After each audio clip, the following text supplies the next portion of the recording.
Вы одна из самых ярких фигур национального движения. Ваша борьба началась с 5 класса, как пишут СМИ. То есть вы написали письмо Сталину уже в депортации, за что вас жестоко избили. Вот у меня вопрос. В 5 классе о чем вы писали Сталину? Я один из тех, который пережил эту насильственную депортацию. О чем я писал? Значит, все народы жили у себя на родине. Учась в школе, я вижу, мы в Ташкентской области, в Курганском районе, кругом другие народы. Когда я ознакомился с этим, мне стало как-то странно. Вдруг 6-летний пацан оказался в Узбекистане. И я спрашиваю, это ваша родина? Да, это наша родина. Там столько оскорблений по нас было, я об этом сейчас молчу. И я, когда в 4-5 классе это дело отмыслил, и взял, написал письмо Иосифу Сталину, почему все народы живут у себя на национальной родине, а мы живем в Узбекистане. Прошу вас вернуть нас на свою национальную родину. Вот так, а там было несколько строк. Что я помню, вот эти слова там были написаны. Ну, результат известный. Там тогда конвертов не было. Мы складывали треугольник, и почтальон это принес, передал директору Порошенко и Думе. Но я тоже дал дело не в этом, но это факт.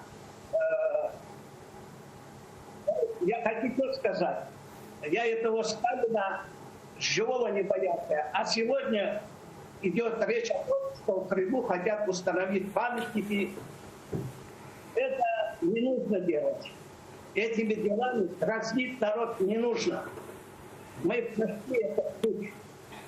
У нас уже боязнь не остался. И заниматься этими ненужными делами, я считаю, это вред. Эти памятники уже стоят, в Ливаде уже поставили памятник Сталину. Сегодня... это связано было с встречей. Да, встречи в Ливадийском дворце, да, это с Ялтинской встречи. Ага. Я слушаю. Сегодня в Крыму вновь пытаются реабилитировать преступления Сталина, пытаются вот в школьники, в школьные учебники внедрить, вот пишут, что это было переселение ради спасения народа. Вот мы уже говорили об этом, что в дорогу разрешалось брать по 500 килограммов личных вещей, в каждом составе был врач, регулярное питание, а на месте вас ждала там раздача круп, подъемные, суды на строительство жилья. Ну, вам было 6 лет, но, может быть, все-таки помните дорогу, какой она была? И что вас ждало на месте? Исключительно помню. У меня зрительная память очень хорошая. И что взять? Да, на бумаге можно написать что угодно. И 500 килограмм, и 1000 килограмм, это все вранье. А как может семья 6-7 человек, маленькие дети, от 2 до 10 лет, 12 лет, 6-7 человек, как может эти люди брать этот груз и нести? Это невозможно. На бумаге можно писать. Вот я даже момент вам скажу. Мать взяла 3 тазика разных диаметров, под мышку положила. Я это как сегодня помню. Разных диаметров. И она вышла на улицу, а я рядом. Этот солдат с автоматом в руках. Что это вы взяли? Она говорит, я тазики взял, детей покупать. Да, она говорит, расталкивал, взял, он сорвал с рук эти тазики, расставил по забору, автоматом расстрелял их, Теперь говорят, вот обращение какое было, о каком 500 килограмм речь идет. Вот такие мелочи. Я на мать поплакала, и мы пошли к месту, где народ собирался. Около кладбища нашей деревни. Там многие приносили разные грузы. Эти солдаты ходили с автоматами в руках, сбивали с рук. Многие. Это не брать, оставьте. И все, что они многие взяли, что смогли вытащить из дома, все осталось около кладбища. Всех остальных загрузили в машины и довезли до поезда в Сирень. А насчет продуктов, насчет еды в поезде, это страшное дело. Вот это кино, которое выпустили Хайтарму, надо не в одной серии, я бы предложил еще пару серий выпустить. Это в одной картине не опишешь. Такое было. Только людей умирали. Я как помню, мы смотрим, мы боялись выходить на улицу, в окно там все, в двери видно, что мертвых оставляли по пути следования. Это страшно вспомнить. Я не знаю, как можно его описать, сколько было описано, но это не до конца, я считаю. А по продуктам никто никому ничего не раздавал. Люди